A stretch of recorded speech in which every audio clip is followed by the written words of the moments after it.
A family that America watched grow up. A farm that was more than just land, it was a dream. A television show that broke barriers and captured hearts for over 2 decades. For 25 seasons, we were invited into the world of the Roloffs. We saw the triumphs, the struggles, the love and the laughter.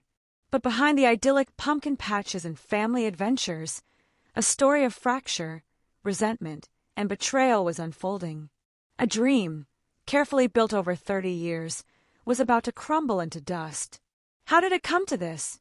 How did a family once so united become a source of endless headlines about feuds and heartbreak? How did the Roloff family farm, a symbol of their legacy, become a symbol of their division? Tonight, we unravel the entire saga. We'll separate fact from fiction, examine the evidence from their own words, and deconstruct the rumors that have haunted them for years. Was Matt Roloff really arrested? Did Caryn Chandler truly betray him? And what is the real story behind the shocking $2 million sale of their family home? This is the ultimate deep dive into the fall of the Roloff dynasty. The dream is all over.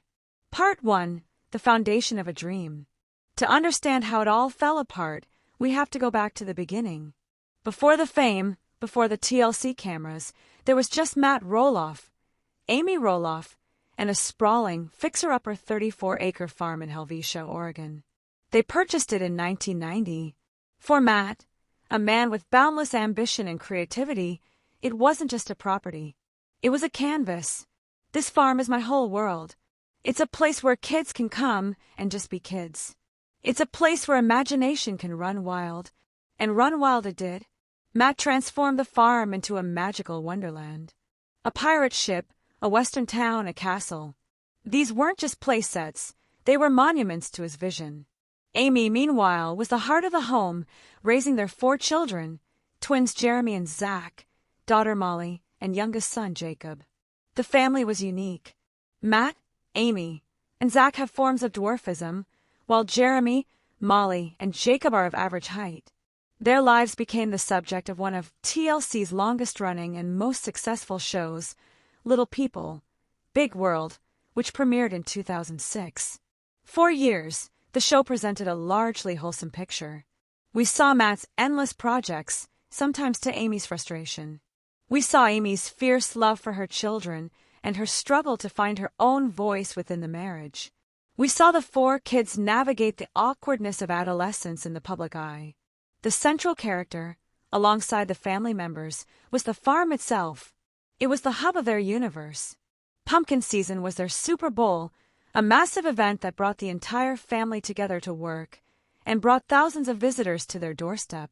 The farm was their identity, and it was always assumed, always spoken of, that it would be their legacy.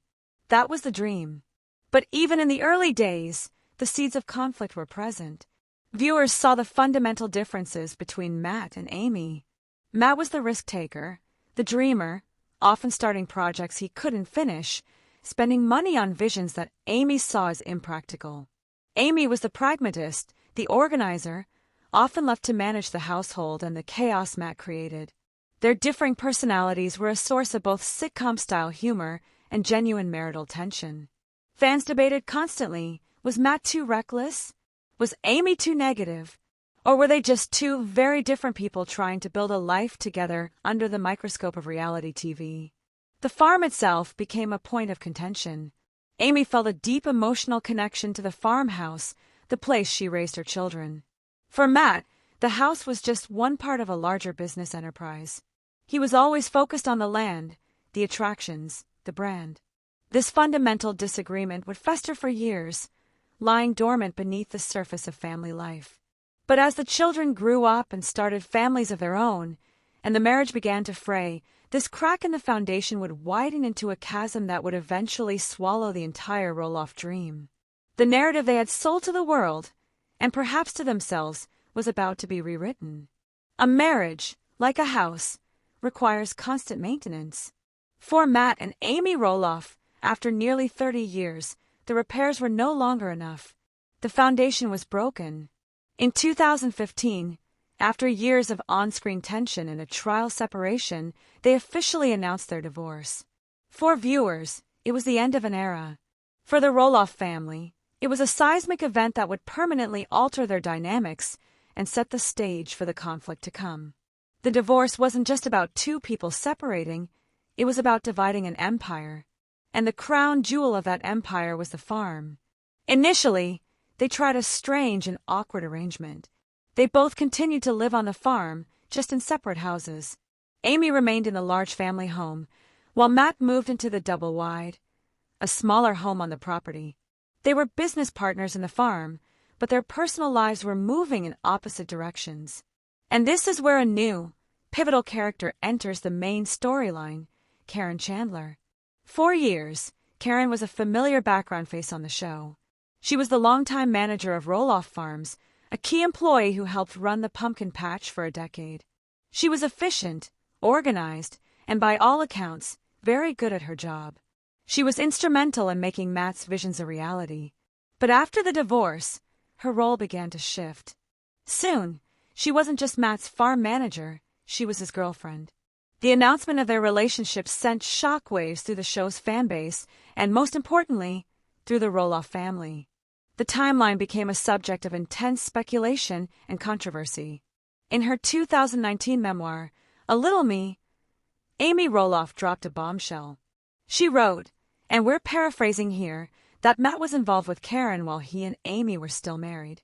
She implied an emotional, if not physical, affair, writing about seeing intimate messages and photos between them. Caryn has been part of pumpkin season and has worked for Matt. I didn't know how long they had been together. You know, there was more to that story, and I won't go into detail, but it was not pretty. Matt and Caryn have always denied this, maintaining that their romantic relationship began only after the separation. But for Amy, and for some of the children, the perception of betrayal was profound. Caryn went from being a trusted family employee to the woman who had, in their eyes, replaced their mother. The lines had become irrevocably blurred. The tension was palpable on screen. Zach Roloff, in particular, was vocal about his discomfort. He established clear boundaries. While he would be civil for the sake of his father, he and his wife Tori made it clear that they did not want Caryn involved in their children's lives in a grandmother role, especially when Amy, their actual grandmother, was so present. You know, the kids have one grandma. Amy is their grandma. And it's just, that dynamic is not going to work for me. This established a new fault line in the family. On one side, Matt and Caryn, building a new life together. On the other, Amy, healing from the divorce and starting a new chapter with her now husband, Chris Merrick. And caught in the middle were the children, especially Zach and Jeremy, who were now married with kids of their own and dreaming of raising them on the very farm that was now a battlefield of marital history. Caryn's presence wasn't just a personal issue, it became a business one. As Matt's partner, her influence on the farm's future grew. Fans began to speculate. Did Caryn want the farm for herself and Matt? Was she actively working against the kids' desires to take over? These weren't just idle fan theories. They stemmed from on-screen moments where Caryn herself expressed a lack of enthusiasm for living in the big farmhouse, the very house Amy had just vacated. I've been in that house when it was a family, and I would have a hard time. I just don't think I'm a good fit for that house. This statement was a critical turning point. If Caryn, Matt's life partner, didn't want to live in the main house, what did that mean for the farm's future? Matt had always envisioned his future on the farm. If his partner wouldn't live in the main residence, it created a massive complication. The stage was now set for the ultimate conflict. Amy finally sold her half of the farm to Matt and moved off the property for good, a painful but necessary step for her to move on. Matt was now the sole owner of the entire 100-plus acres. The dream was now his alone to control, and his twin sons, Zach and Jeremy, were both knocking at the door, ready to make their own offers, ready to carry the torch. They had no idea they were about to walk into a negotiation that wouldn't just fail, but would shatter their family, possibly forever. The battle for Roloff Farms was about to begin. Part 3, The Farm Feud and the $2 million Betrayal. 4 years, the succession plan for Roloff Farms seemed like a foregone conclusion. It was a constant refrain on the show. One day, the kids would take over. As Jeremy and Zach grew into manhood, married, and started their own families, this one day seemed to be drawing near. Both expressed a deep desire to buy into the farm and raise their children on the land that had shaped them. We've been dreaming about this for so long. The thought of our kids growing up here, running in the same fields we did, it's everything. Jeremy and his wife, Audrey, were the first to make a move. The details of their negotiation with Matt have been kept largely private, but we know it failed spectacularly. Audrey later posted on social media that they had been trying to buy the farm for years, but the dream was not meant to be. She hinted at games being played, and a deal that was not what it seemed. The fallout was immense. Jeremy and Audrey stopped appearing on the show and distanced themselves publicly from the farm's operations, eventually buying their own farm miles away. A clear sign of a deep rift. With Jeremy out of the picture, all eyes turned to Zach. He was the one who had stayed closest to home, who still worked on the farm during pumpkin season, who was still a main character on the show. His negotiation with Matt wasn't just a private family matter, it played out, in agonizing detail, for the TLC cameras. And it was a disaster. I need to make a smart business decision here, for my retirement, for my future. I always saw this as a family legacy, not just a business transaction. The negotiations broke down completely. Zach and his wife, Tori, came away feeling, in their own words, insulted and misled. They believed the price Matt was asking for a portion of the farm was far higher than what they considered a reasonable family price. They felt he was treating them not as a son carrying on a legacy, but as any other buyer off the street. The bitterness was raw and public. The ship has sailed. My dad is, he's going for the money. And to see that with your own family, it's a new low. It's a new low for our relationship. Zach and Tori promptly moved their family an hour away to a new home in Battle Ground, Washington. The message was clear. If they couldn't have their farm, they were done. The rift between father and son was deeper than any viewers had ever seen. Matt, for his part, took to social media to defend himself in a long, detailed post. He claimed he had offered his sons a family discount, and that they had been unable to come up with the financing. He painted himself as a reasonable father and businessman whose sons simply couldn't make the deal work. This public back and forth only added fuel to the fire. Zach responded in the comments, calling his father's post misleading and false. He wrote, "It's a shame this all became public. Once again, it's a dad choosing his new life over his kids." The betrayal, in Zach's eyes, was complete. The dream was dead. And then, Matt made his most shocking move yet. In May of 2022, a for sale sign went up on Roloff Farms. But he wasn't selling the whole property. He was selling a 16-acre parcel that included the family's main home, the one Amy had lived in for 30 years, the one the kids grew up in, the one the boys had tried to be wide-eyed and that's not a typo. The initial asking price was an astonishing $4 million. The listing was a gut punch to the family and a goldmine for gossip sites. Matt was selling not just a house, but a childhood. The iconic pirate ship, the castle, the bridge, they were all included. He was marketing the legacy that his own children were denied the chance to purchase. The price tag stunned everyone. Fans immediately cried foul. If he was willing to sell to a stranger for $4 million, what price had he quoted his own sons? The math didn't seem to add up with his half-off claims. The move seemed to confirm Zach's worst fears. It was always about the money. But then a new twist. The house didn't sell. For months, the $4 million listing sat on the market, a monument to the family's dysfunction. Matt eventually pulled the listing and announced a new plan. He would turn the house into a short-term rental. He later relisted a smaller portion of the property, just the house and a few acres, for a much lower, but still substantial price. And that's where the $2 million figure in so many headlines comes from. It's a fluctuating number in a chaotic series of sales attempts. But the core fact remains. He put the family home on the open market after failing to reach a deal with his own children. This act, more than any other, symbolized the end of an era. The home that was the heart of little people, Big World was now just another high-end property listing, available to the highest bidder. The message was clear. The Roloff family, as we knew them, was over. The farm was no longer a home, but a commodity. When a family drama plays out in public, it creates a vacuum. And that vacuum is quickly filled with rumors, speculation, and outright fabrications. The Roloff family saga has been a breeding ground for some of the most sensational headlines in reality TV history. Today, we're going to tackle two of the biggest, most persistent rumors head-on, the ones you see in titles just like this one. First, the explosive claim, Matt Roloff arrested. Let's be perfectly clear. In the context of the recent family feud and the farm sale, has Matt Roloff been arrested? The answer is an unequivocal no. There are no public records, no police reports, no credible news stories to suggest any recent arrest. So where does this persistent rumor come from? It stems from two places: the recycling of old news and the deliberate mechanics of clickbait. The truth is, Matt Roloff was arrested once, but it was nearly 2 decades ago. In 2007, he was charged with driving under the influence. According to police reports from the time, he was seen driving erratically inside a public park after leaving a bar. He pleaded not guilty, and the charges were eventually dismissed after he completed an alcohol diversion program.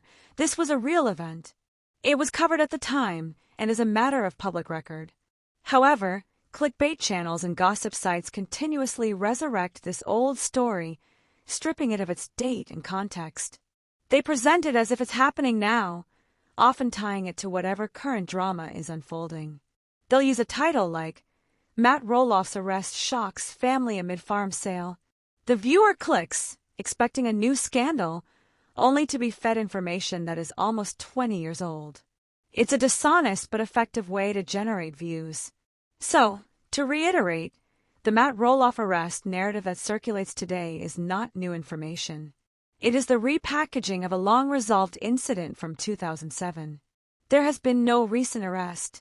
Now, for the second, more complex, and perhaps more damaging rumor, Caryn betrayed to Matt.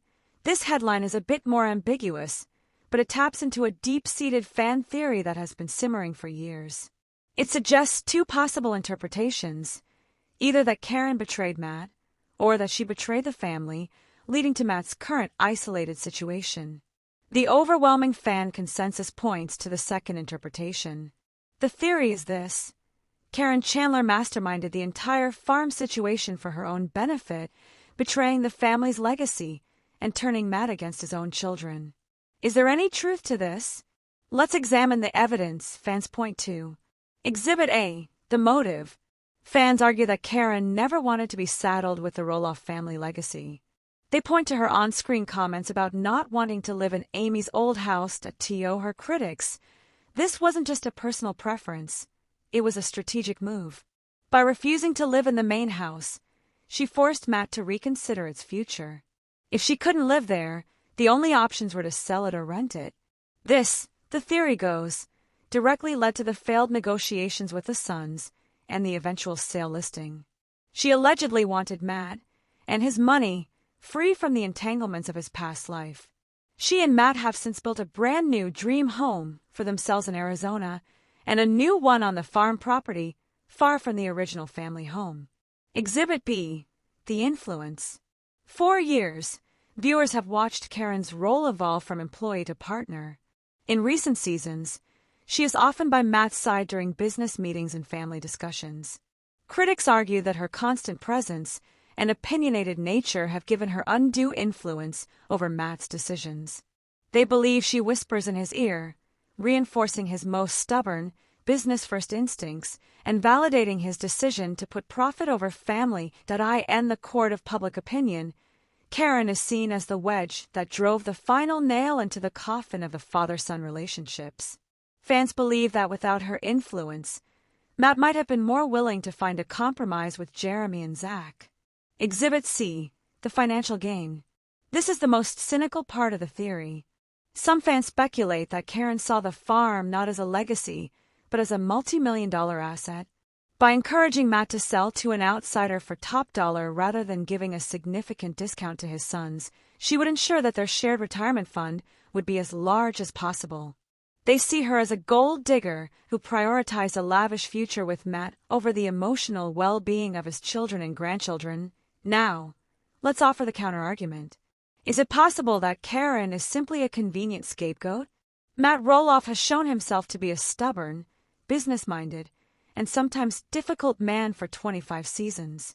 His conflicts with Amy over projects and money were a central theme of the show long before Caryn was in the picture. His conflicts with his sons, particularly Jacob and Jeremy in their younger years, were also well documented. Is it plausible that Matt is solely responsible for his own decisions? Absolutely. He is the owner of the farm. He is the father. The decision to ask for a certain price from his sons was his. The decision to list the farm on the open market was his. To lay all the blame at Caryn's feet may be letting Matt off the hook too easily. Caryn's defenders would argue that she is simply a supportive partner who is being unfairly vilified. She is caught in an impossible situation, blamed for a family's dysfunction that predated her romantic involvement. Perhaps her reluctance to live in the old family home was a genuine and understandable boundary to protect her own mental health and her relationship with Matt. So, did Caryn betray the family? The truth is likely somewhere in the messy middle. Her presence undoubtedly changed the family dynamic. Her opinions likely do influence Matt. But attributing the entire collapse of the Roloff legacy to a single person's machinations is probably too simplistic. This was a perfect storm of a messy divorce, pre-existing family tensions, differing expectations, and a father's profound, and perhaps selfish, struggle with letting go of his own creation. The betrayal wasn't likely a single act, but a slow erosion of trust and a series of choices that prioritized a new future over an old dream. And so, we are left in the ashes of the Roloff dream. The dust has settled, and the family portrait is completely redrawn.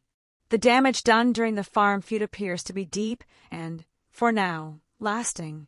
Let's look at where everyone stands now. Matt Roloff and Caryn Chandler are building their new dream house on a piece of the farm property. Matt continues to run pumpkin season, but it's a lonelier affair. While he posts cheerful updates, the show reveals a man increasingly isolated from his children.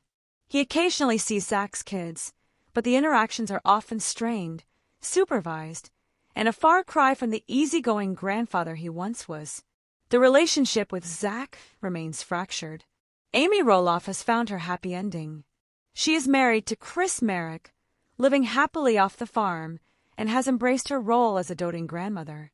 She has largely stayed out of the farm feud, offering sympathy to her sons while trying to maintain a civil co-parenting relationship with Matt. She is, by all accounts, thriving now that she is free from the daily drama of the farm. Jeremy and Audrey are building their own farming legacy elsewhere. They have their own brand, their own successful social media presence, and seem to have found peace by creating their own dream instead of inheriting a broken one. Their distance from Matt seems significant. Molly, the most private of the Roloff children, lives her own life away from the cameras with her husband and has managed to stay out of the public drama. Jacob, the youngest son, who famously left the show years ago criticizing its manufactured reality, has had a surprising return to the fold. He is now often seen working alongside his dad on the farm, helping with projects. He and his wife, Isabel, and their son, Mateo, seem to have found a way to engage with the farm on their own terms, separate from the drama that consumed their older brothers. It's a small, but interesting, glimmer of family continuity. And then there's Zach and Tori. They are the heart of the show's current emotional conflict. They are building a new life in Washington, but the shadow of the farm looms large. Their anger and hurt towards Matt and Caryn is still a central storyline. They are navigating parenthood and the health challenges of their children, all while processing the profound loss of the future they thought they would have. The show, Little People, Big World, continues, but its tone has irrevocably shifted. It is no longer a show about a quirky, unified family building a dream. It is now a slow, sad documentary about the consequences of that dream's collapse. It's a show about fractured relationships, broken trust, and the painful process of trying to pick up the pieces. So what is the legacy of the Roloffs now? On one hand, they brought dwarfism into the mainstream, educating millions and proving that little people can have big dreams. They created a television show that, for a time, was a beacon of family-centric reality programming. But the legacy is now also a cautionary tale. A tale of how fame and fortune can warp family dynamics. A story of how a patriarch's dream, held too tightly, can end up pushing away the very people it was meant to be for. It's a lesson in how unresolved marital issues can poison a family for generations. And it is a stark reminder that the version of a family we see on television is rarely the full story. The big house on Roloff Farms stands empty of family. The pirate ship sits as a silent monument to a childhood that feels a lifetime away. The dream that Matt and Amy Roloff built together, the one they shared with the world for over 2 decades, is well and truly over. And in its place is a fractured family, a sold-off birthright, and a whole lot of unanswered questions about what could have been. What do you guys think? Is there any hope for the Roloff family to truly reconcile? Was Matt justified in his business decisions, or did he betray his family's trust? And who do you think is most responsible for the farm feud? Let me know your thoughts in the comments below. This is one of the most complex family stories we've ever seen on reality TV, and I want to hear your take on it. If you want more deep dives like this, make sure you hit that subscribe button and ring the bell so you don't miss our next video. Thanks for watching.